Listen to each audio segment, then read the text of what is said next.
dictating the wrap-up on the Butcher Benton package. I'm Lieutenant Dick Chasen. This hadn't been a routine case, and to find the answer, I've had to put a lot of little pieces together.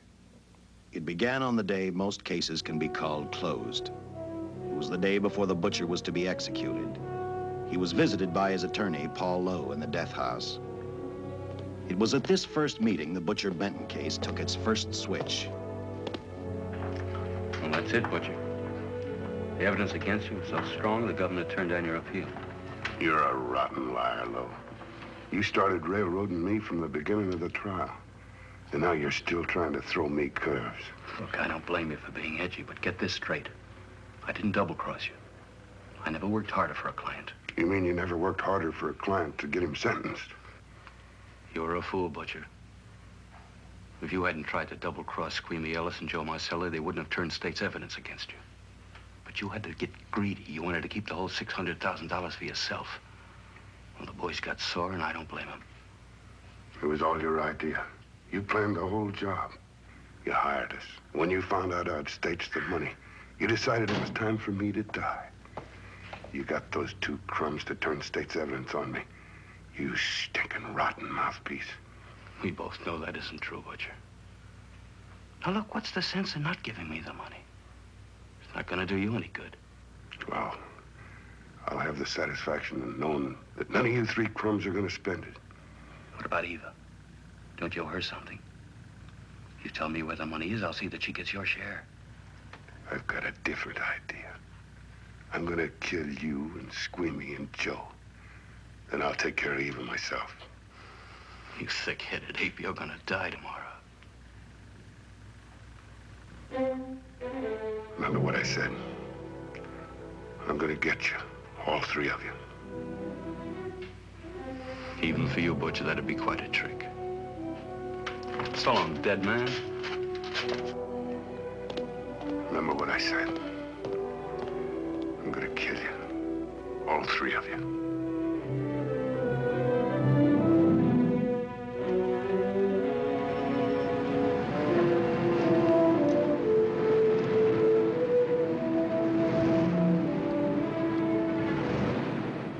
Back in Los Angeles, two men sat in a bar room listening to a newscaster tell his headline story.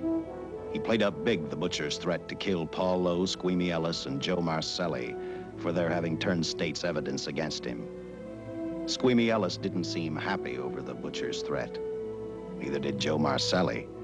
But they had figured, once a dead man, always a dead man. But this was one time everyone was in for a surprise, including the entire police department.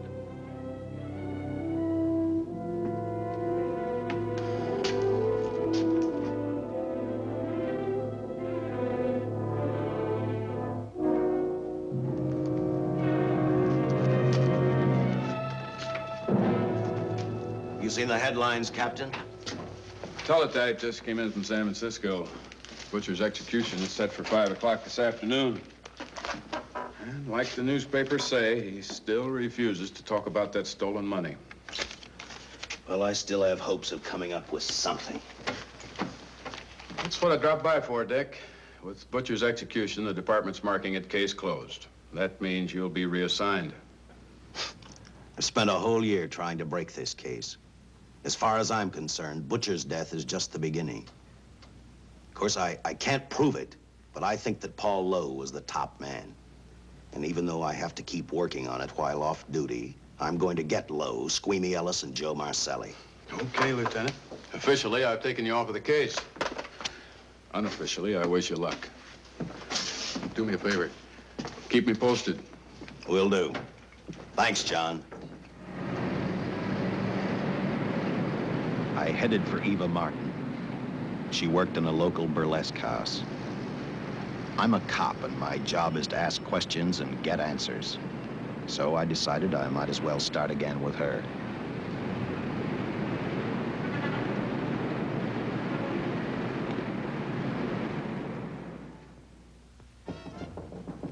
Come in. Oh. What do you want? I'd like to talk to you. Talk? You're a cop, aren't you? That's a good question. I can't even find a 3-ton armored car, let alone the $600,000, and I've been on the case a year. I've told you, and I've told you, and I've told you. I don't know anything about the money. I never did. Benton's gonna be dead in a little while. I thought it might make a difference. I never knew anything about the money. Call me dumb. I didn't even know Charles was in the rackets until the trial. Now, take it easy, kid. You're on, Eva.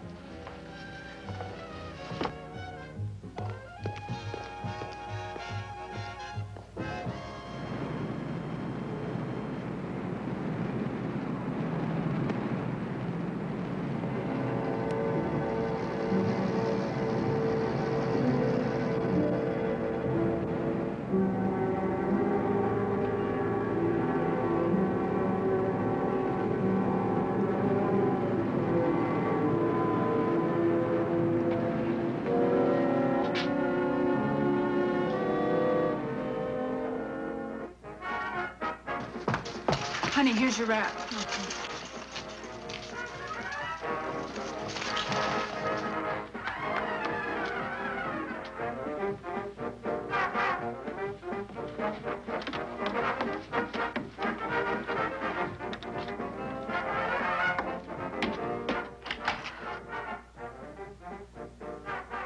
A few moments ago, Butcher Benton, without revealing the whereabouts of the $600,000 stolen in the armored car holdup, paid for his crimes against society in the gas chamber at San Quentin. Now for a look at the international scene. Today...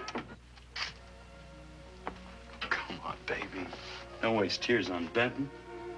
I feel so badly about Charles. If I'd known, maybe I could have done something. How about a drink? We could both use one. An artist can't drink while she's working, Paul. Boy, see.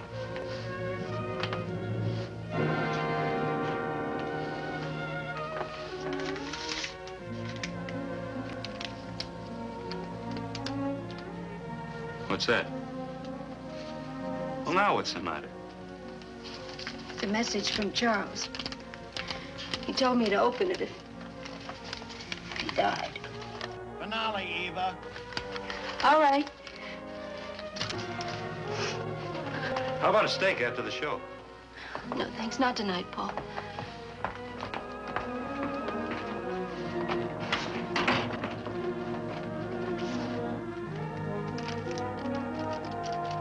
I didn't find out until much later, but Paul Lowe, in opening the letter the butcher had given Eva, found a map outlining a section of the city sewer system. And clearly identified was the spot where the butcher had hidden the stolen payroll. He replaced it with a $50 bill. I guess he figured $50 to gain $600,000 was not a bad day's work.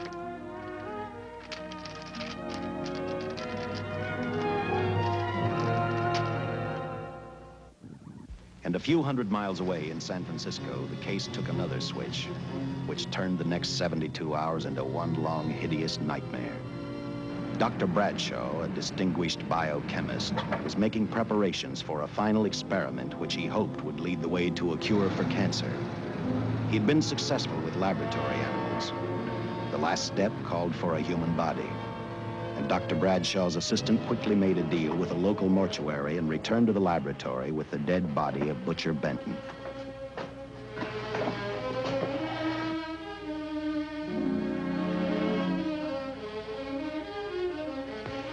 You made good time. Well, I didn't waste any. Any trouble? No, I just handed the money over and moved the body into your station wagon. That was that. Good. Get a syringe.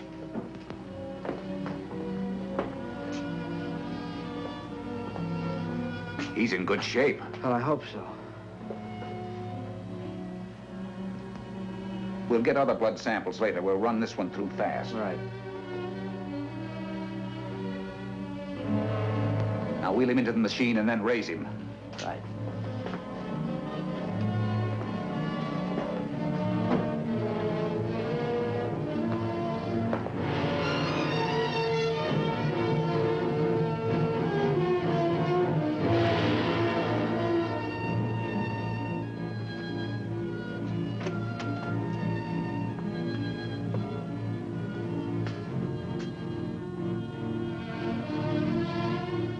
Ready? You You mean you're going to give him 287,000 volts? Yes, yes. I'll get the fluoroscope set. We'll check with that before we start dissecting. Turn off the lights.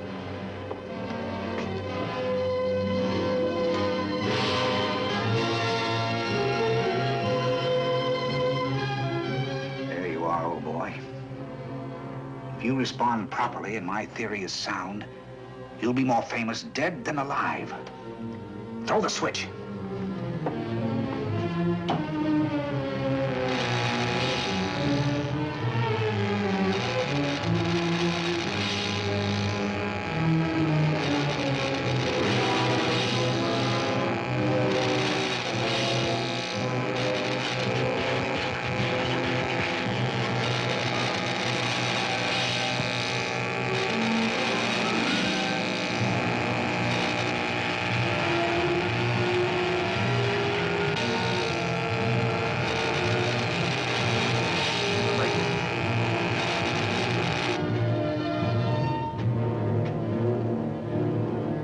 Wait, I thought I saw a pulsation of the heart.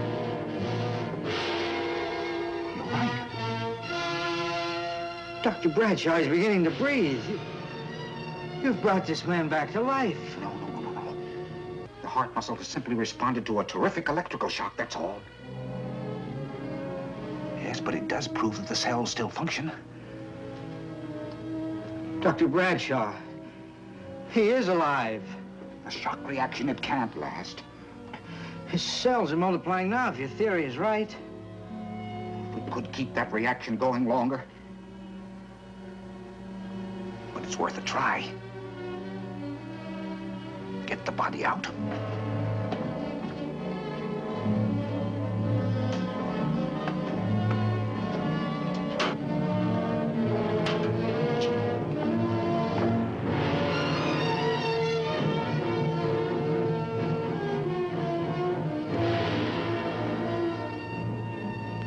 Get some adrenaline from the supply room. Some amyl nitrite, too. Hurry, hurry.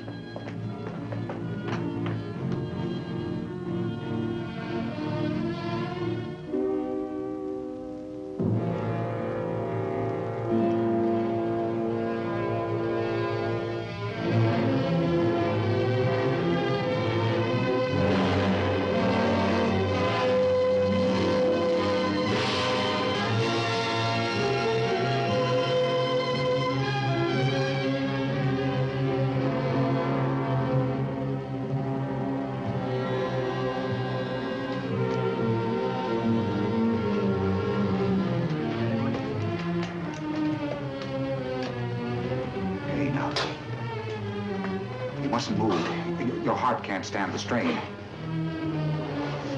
Now, you must lie still. Please, please. Easy now. Easy. Easy. You must lie. Easy, please. Oh!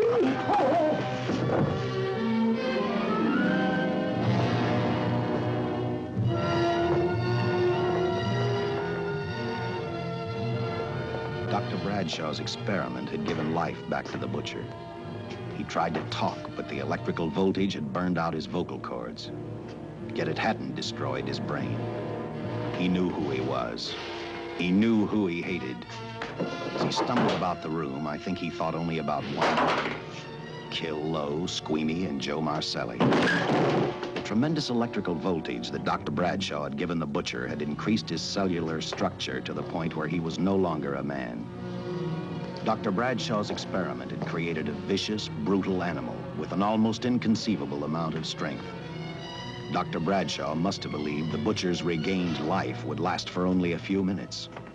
Therefore, instead of calling for help, the doctor decided to handle his creation alone. Now, easy, Benton. Just relax. I'm a doctor. I want to try to help you. Do you understand me? You're in my laboratory. The execution was carried out and you were declared dead. I tried an experiment on you and brought you back to life, although I didn't intend that. Now, you've had a great shock. Now come and sit down. Now, be quiet. Now, come and sit down. Take it easy. That's the boy.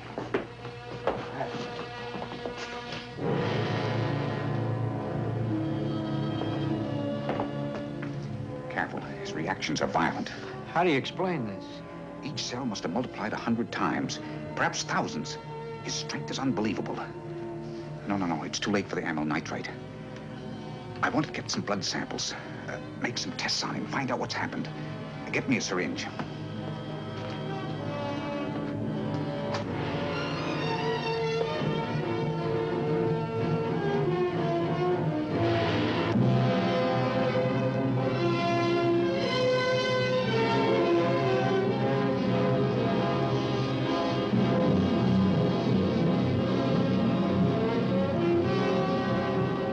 Why won't the needle penetrate the skin? Tissue must be nearly a solid mass of cells. How are we going to get the blood sample? Surgically, perhaps.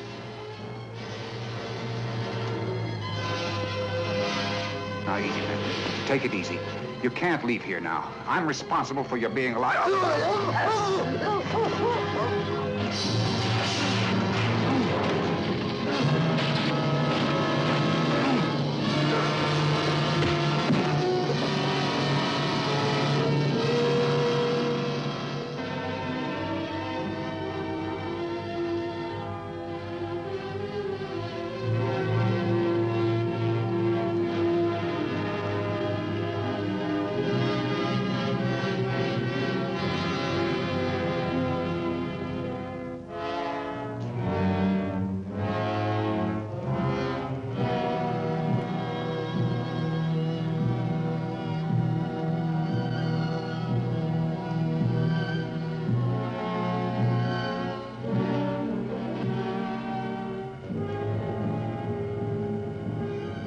Towards the end of this case, Captain Lauder and I found out the doctor and his assistant had been murdered.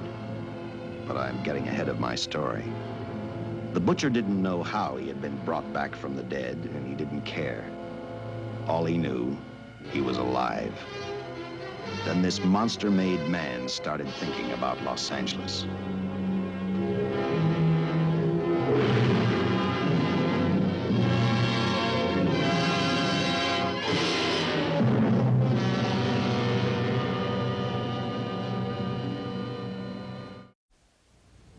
On that very night back in Los Angeles, I decided to stop playing detective for a little while.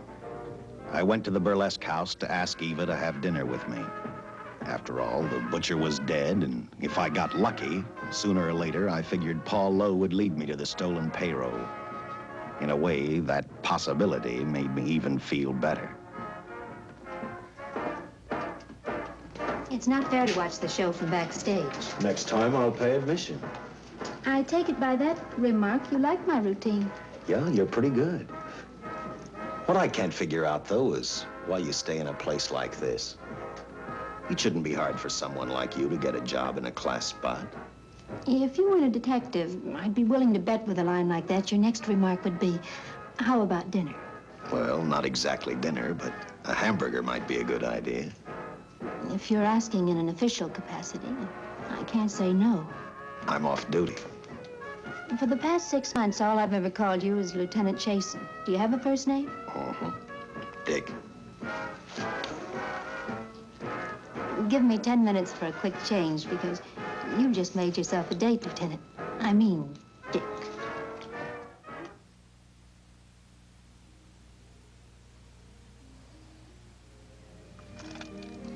Know something, Dick? I haven't had hamburger in the front seat of an automobile with a guy in a lot of years. Well, from now on, we'll do it more often. It's funny. I always figured a policeman wasn't really a human being. I mean, unless he was arresting someone or trying to solve a case, he was unhappy. Shows you how wrong you are. In fact, everyone on the force gets fed up occasionally with the job they do. Maybe we're more human than anyone else. We see so much trouble, we get to hate the word. But as long as the world's filled with people, there'll have to be men who enforce the laws. What made you join the department? Now who's making with the questions? No, honest, I'd like to know. Well, it's really a very short story. When I got out of the Air Corps, I knocked around for a while. Well, I went to work for an oil company. One day, I went back to college on the GI Bill. Just before graduation, I noticed all about the police department exams. It seemed a pretty good thing to do with your life, so I took the exams, passed, then went on from there. If I ask one more question, will you give me a straight answer? Try me. Am I still part of the Charles Benton investigation? I mean, right now. I don't think so. As far as the department's concerned, when Benton was executed, the case was marked closed. But inside of me, that's not good enough. I don't follow you. Well, the $600,000 is still missing. And a fast-talking underworld lawyer like Paul Lowe is walking around a free man. Someday, no matter how long it takes, I'll get him and the money. Until I do, the Benton case for me is not closed. I give you my word, Dick. Charles Benton never told me anything about the money. Oh, I've been sure of that for a long time. But how did you ever get mixed up with anyone like the butcher? As trouble ever started, it just happened. I had a roommate who used to date Benton all the time. One day she packed and left for Chicago. Benton carried a torch for her, and he used my shoulder to cry on. First thing I knew, we were having dinner together, and a few weeks later, I was labeled by the police as this #1 suspect and Benton's girl. But it was never like that. I made only one mistake. I felt sorry for him. You mean, until he was arrested for the robbery and the killing, you had no idea how he earned a living? I know this is going to sound crazy, but I only went out with Benton a couple of times. And all we ever talked about was Madge, my old roommate. The last time I saw him, he tried to get too friendly, and that's when I told him he had the wrong girl. But like I said, I'd already made my mistake. What about the burlesque house? How do you two fit together? You sound like a lot of other people. I left a small town a couple of years ago because I won a beauty contest, and the first prize was a screen test. Da, da, da, da, da. After which, nothing happened? That's right. Only, it was pretty rough. And then one day I read an ad about girls wanted for a burlesque show. I auditioned and I got the job. You know something? It's like any other job. If you're looking for trouble, you can find it even in a schoolroom. Well, when the screen test didn't work out, though, why didn't you go on home? Well, first you have to have a home to go back to. My folks are dead, so Los Angeles was as good as any place else. I don't know about you, but I do 8 shows a day, and at this hour, I'm bushed. I know what you mean. Mind if I drive you home? No. And I'll tell you something else. I haven't minded anything about tonight. Not even the hamburger. I kept playing tag with Lowe. He made 4 telephone calls. 3 of them didn't interest me, but one did. The one to Joe Marcelli. I watched Joe head for his meeting with Lowe, and for some unknown reason, I began to get the feeling that this case was finally about to explode in my favor. You see what I mean? Well, look at that, will you? I seen him stagger on 2 legs, but he's doing it on 4. Shut up, you flea bag. Well, look who's calling names. At least I ain't a squealer, a stoolie. I warned you before. All right, Harry, that's enough. I'll take care of him. I want to talk to him. Okay, Mr. Lowe. With any future business you've got with this psycho, take care of it upstairs in your office. You keep showing around here, sooner or later he's going to get slugged, cripple or no cripple. All right, shut up, Joe. Sit down.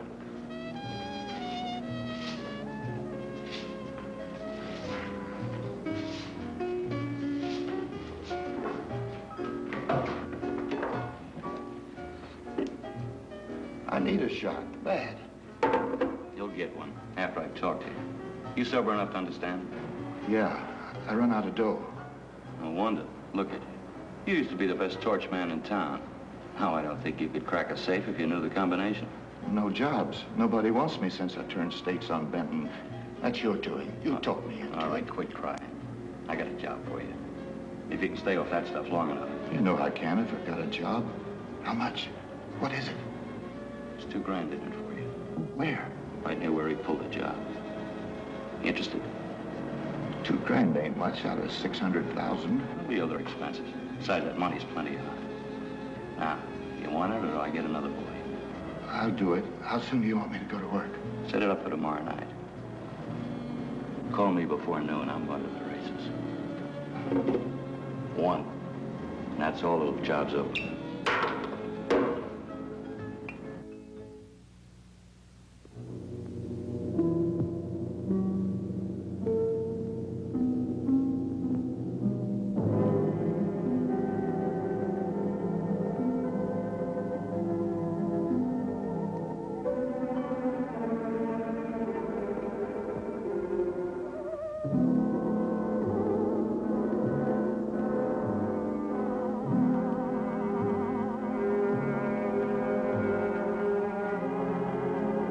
The butcher was walking slowly toward Los Angeles. He'd traveled through wooded hills to prevent being seen by anyone.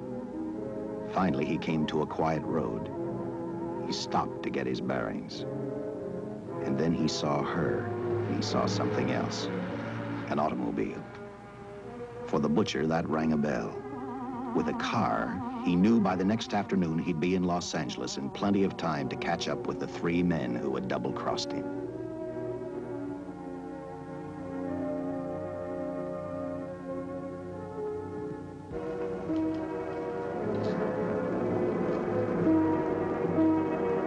Well, see, you're a real gentleman to be helping strangers in distress. I hope you don't mind me using the babe here as bait. Quite a dish, isn't she? But that's what she gets paid for. Bait, that is. Yes, sir. She's a real shaker artist of my outfit. Carnival man myself. Just call me Connie.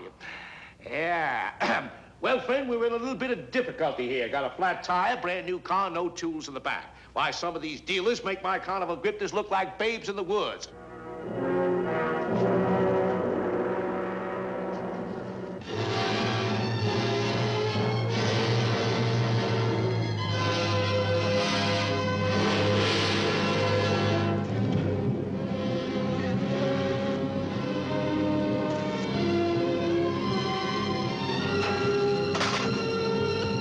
Some Gilhooly.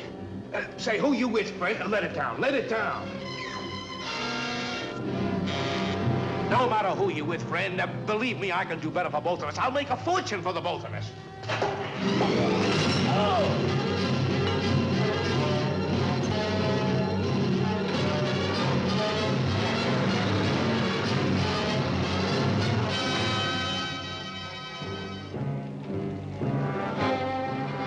An hour later, the San Francisco Police Department sent out an APB. Squads were sent to various parts of the countryside.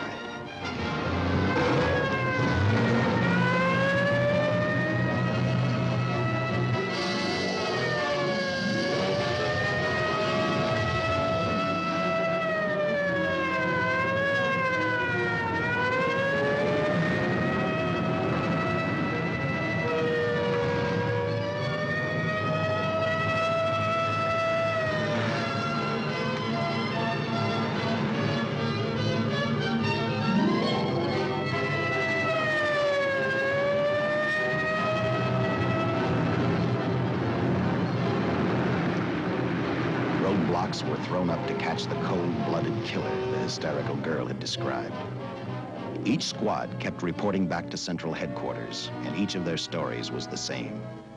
So far, none of them had spotted the car the killer was driving. Orders were given to shoot to kill, because from the girls' further accounts, they realized they were dealing with a maniac.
I trust that this information will answer all of your questions. If I can be of any further service, let me know. Sincerely, J.I. Louder, Captain Police, L.A. Here's another all points from CHP, Captain.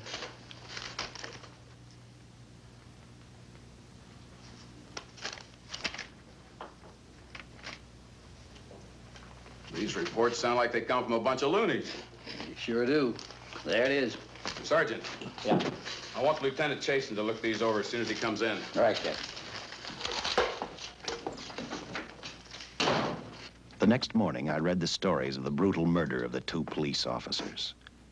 I also read the witness's statement about the bullets having no effect upon the killer. I felt sorry for the witness, and I thought about how easily a person's mind can become confused when suddenly they receive a brutal shock.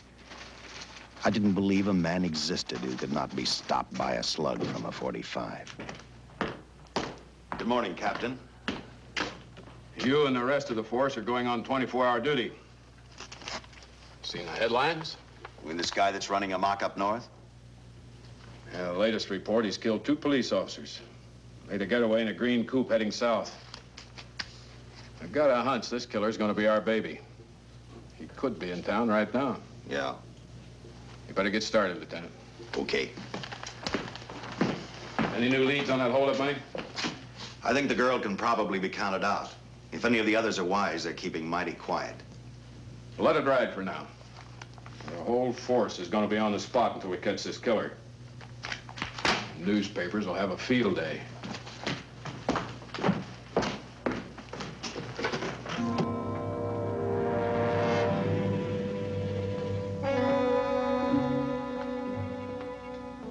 We were wrong about 2 things. The killer was already in our city, and we didn't know he was Butcher Benton. He headed straight for Eva Martin. He went to her dressing room to get back the map he had left in the envelope with her. He wanted first to check his money, then catch up with Lowe and the others.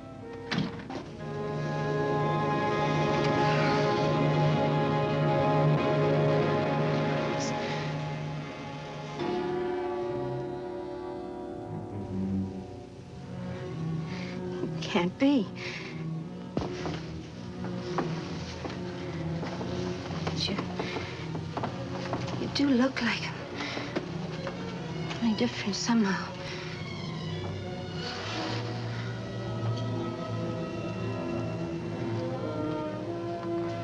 It is you. Why didn't somebody tell me? What's happened, Charles? These look like bullet holes. Are they?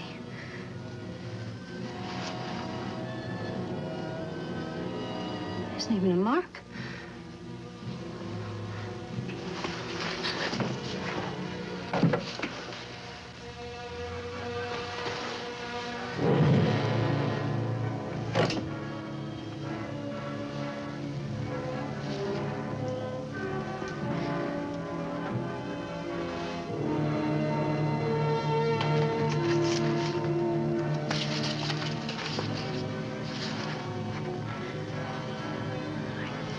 I opened it like you told me, and I found the $50.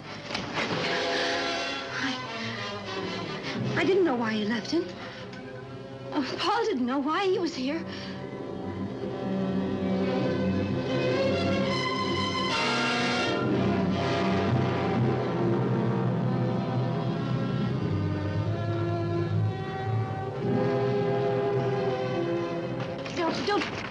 Don't think crazy. The name of Paul triggered his hate. He left her dressing room and started for Squeamy Ellis and Joe Marcelli's place. Because he knew, with them out of the way, Paul Lowe couldn't open the strongbox where the money was hidden. He thought of Squeamy and Joe first. He was saving Paul Lowe for last.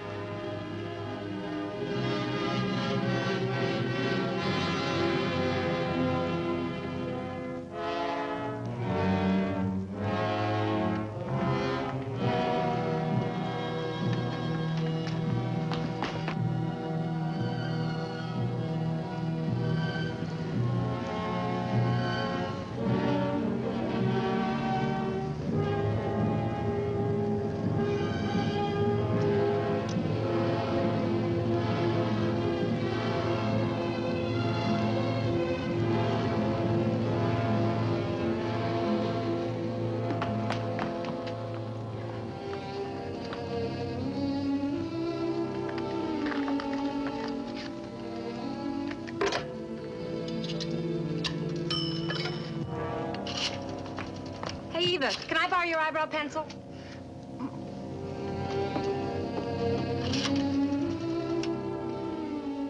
Operator, get me police headquarters. Lieutenant Chasen, please. When do you expect him? Well, tell him Charles Benton is alive, and even bullets can't stop him. I'm not crazy. Just say a friend of Charles, he'll know.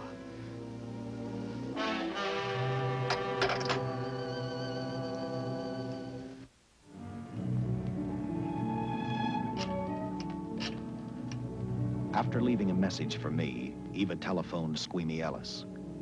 She tried to tell him the butcher was alive and on his way over to kill him. Squeamy didn't believe her, and in a way you couldn't blame him. Who in their right mind would believe a man had returned from the dead?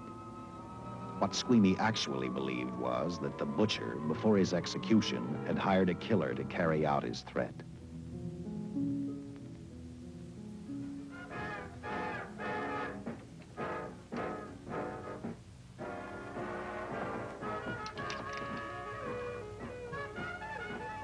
You sick?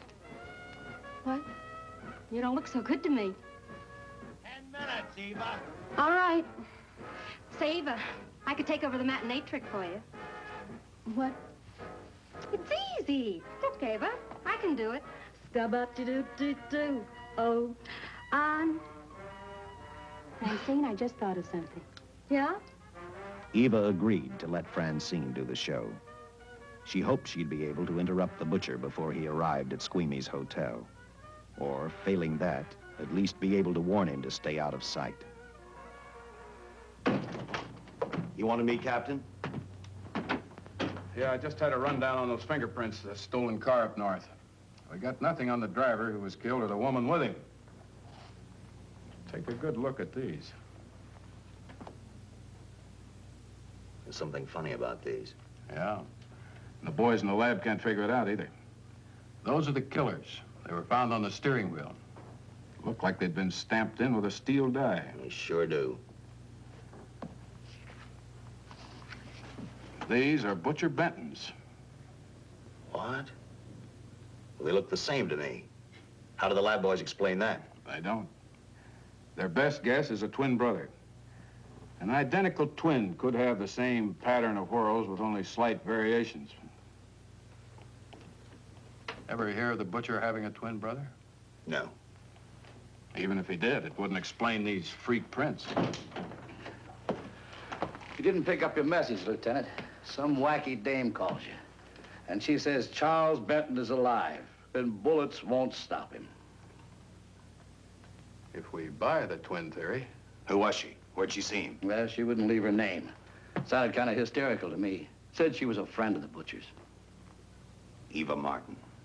Get over at the Follies and see what that girl knows. Yeah. Some guys have all the luck. I never drew an assignment to the Follies.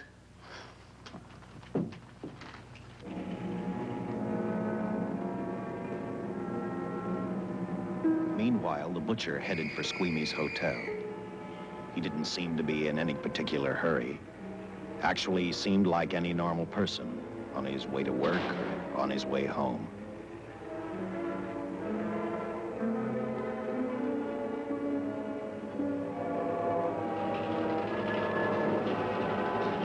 He rode up Angel's Flight, arrived at the top, scanned the hotel building, and then noticed the only exit from Squeamy's apartment, a fire escape.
Butcher was figuring his next step.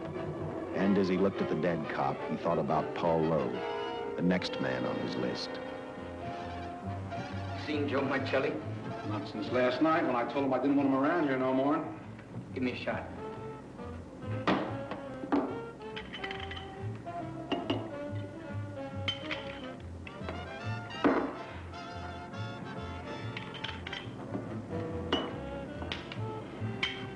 Look, I need help. Just found out that Benton's hired a killer to get me. He's after Joe, too. Well, then drink up and get out. I don't want no trouble around my place. You're a real pal. Drink up and get out, I said.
Operator, get me the police!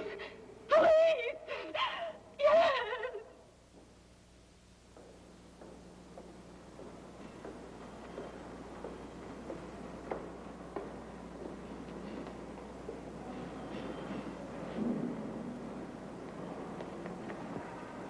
What's happened?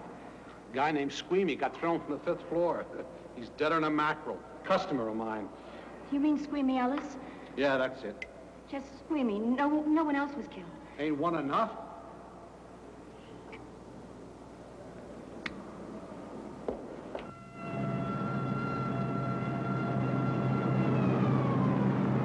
I tell you, the bullets never even phased him. He must have been wearing a bulletproof vest.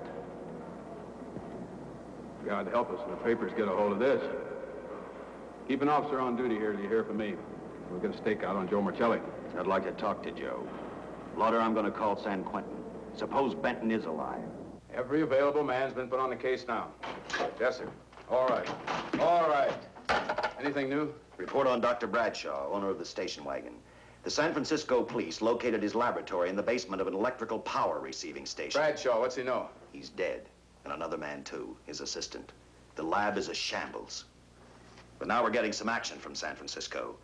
Benton's body never arrived at the mortuary where it was supposed to go. An attendant there finally broke down, admitted he picked up some quick cash by handing the body over to a man he was unable to identify. The man was driving a station wagon. Blast it, man. The chief's on my neck, and the commissioners are on his, and the mayor's on theirs. Now, am I supposed to tell them that our killer is a dead man? They found a notebook in Bradshaw's lab. It ties his experiments in with a Professor Dwiggins at Caltech. I hope to hear from Dwiggins soon. Captain, report from the valley on a hysterical woman. Reports the presence of the killer. There's the location. Let's go.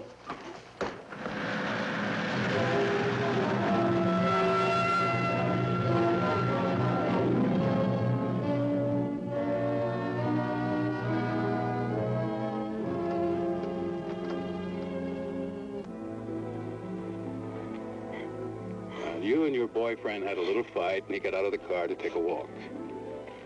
You noticed that he walked down toward the sump area in the direction where you'd seen those lights a short while before. What happened then, miss? Please try to tell us.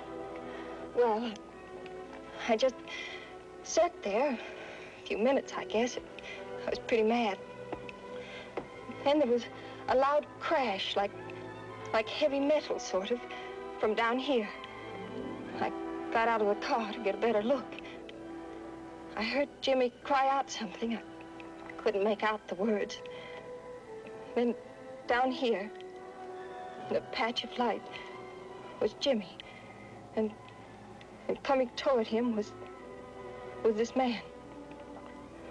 Big man. Lifted Jimmy up over his head like he didn't weigh a thing. Jimmy screamed. Just once, before he broke Jimmy's back. I heard it snap that far away. Then I started running till I found this house. They let me use the phone. Thank you, mate. We'll see that you get home right now. O'Malley, see that the young lady gets home all right. Paul Lowe, while driving to his office, heard a radio commentator report the murder of Joe Marcelli. And what shocked him most was when the broadcast identified the killer as possibly being the butcher. Lowe headed straight for Eva Martin at the Burlesque Theater. Oh, you gave me a start, Mr. Lowe. What are you doing here? Where's Eva? Oh, I'm taking her place. I'm going to wear her costumes. What's it to you? I asked you, where's Eva? Hey, don't get physical. Well, what's your tone of voice, Buster? I told you. Little Eva isn't here. I could see that for myself. Where is she? She's at police headquarters. That's where she is. Yes, sir. No, sir. Captain Lauder's still with the mayor. The killer dropped out of sight. He was last seen in the Hollywood area. Yes, sir. We know he's dangerous. Every angle's being covered. Yes, sir. I'll tell him.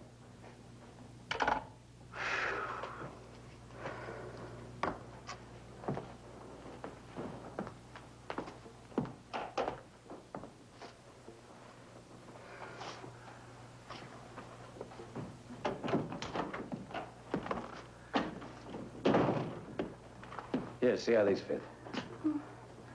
Low heels. I'm sorry. It's the best our wardrobe department can afford. Any idea how soon the captain will be back? Now, look, I'm going to see the captain. I'll have to wait here all night. Paul. Paul, Charles killed Squeamy and Joe. Joe, too? Benton? He's alive. I saw him, but nobody will believe me. I'm checking it. My guess is whoever killed them is on the trail of the money, Lowe. Now, maybe you better start talking if you know anything about it. I don't know anything. Did the butcher have a brother? No brother. It was Charles. I saw the tattoo on his arm. Look, I demand police protection. Where's the money, Lowe? You heard me. I demand protection. I know my rights. We put stakeouts on your office and home. Well, that's not enough. It's enough as far as we're concerned.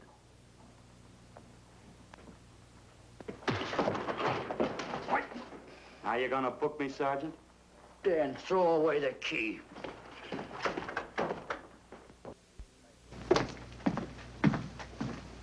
Thank you. Come up with anything yet, Dick?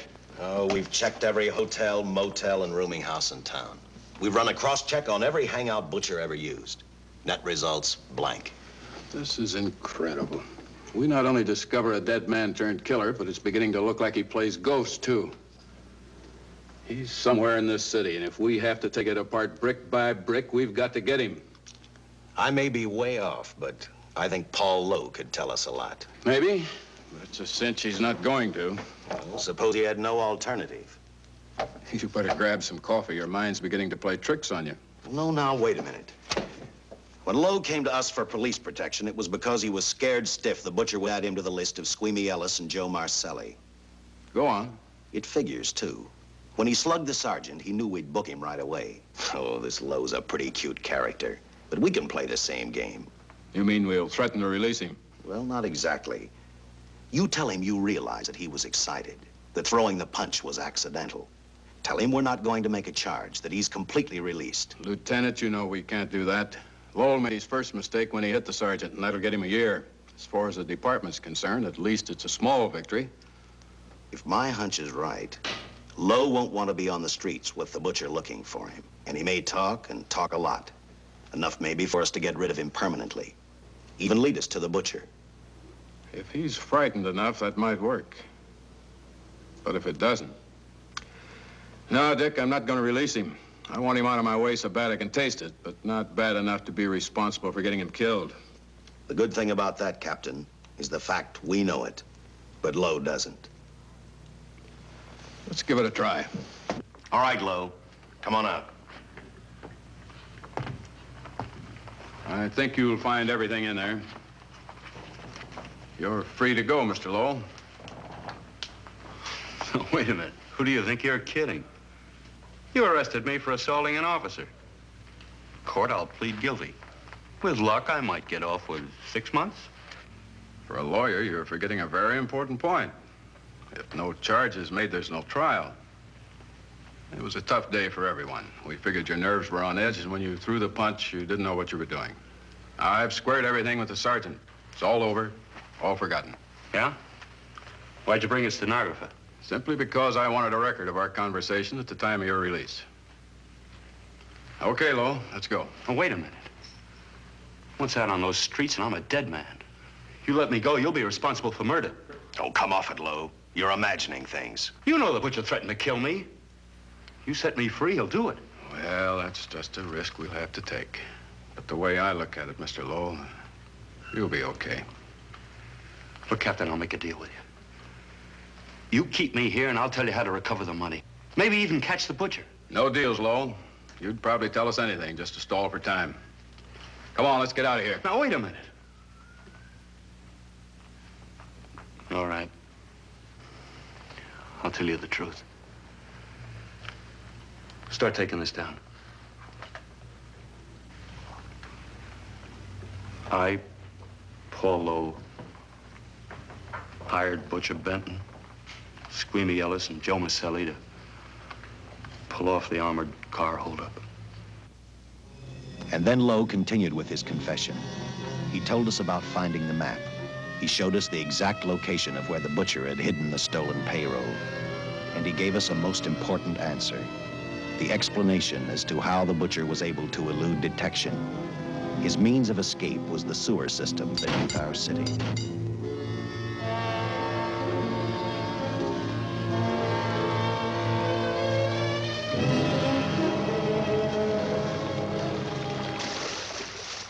The department went to work fast. Every police squad in the city was detailed to cover a specific area. Every entrance and exit to the Los Angeles city sewer system of 700 miles was covered. Captain Lauder and I, along with several other squads, headed for the entrance where, according to the map, Butcher had hidden the money. Our job was to stop him, and that made me think of one specific question.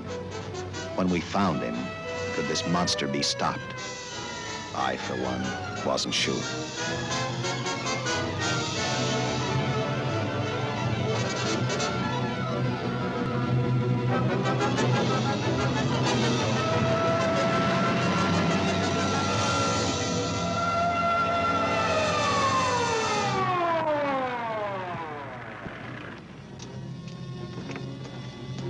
Everything all set, Lieutenant?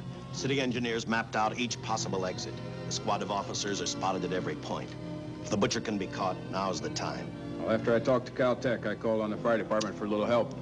The professors thought a flamethrower might stop him. Flamethrower? I suppose their boys have had a chance to join our squads by now. I see we have one with us here. Have you thought about what'll happen if this doesn't work? No. I've been praying too hard that it will work.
This is where we split up. I'll go straight ahead.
If this map's right, we're off our course. We'll have to backtrack.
Let him have it.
And the tremendous shock of electricity that brought the butcher back to life destroyed him. The $600,000 stolen in the armored truck robbery has been recovered. Case closed. Well, here are the scientist's comments for your records. I had to fill in a few spots with my own guesses, but I guess that's about the size of it.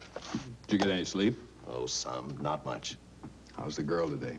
Well, I called the hospital about an hour ago. She'd gone. Gone? Where? Well, she told them she was a working girl and that she'd been away from the job too long already. Quite a girl. Yeah. Say, how about that time off I've got coming? 48 hours, beginning right now. Get some rest, Dick.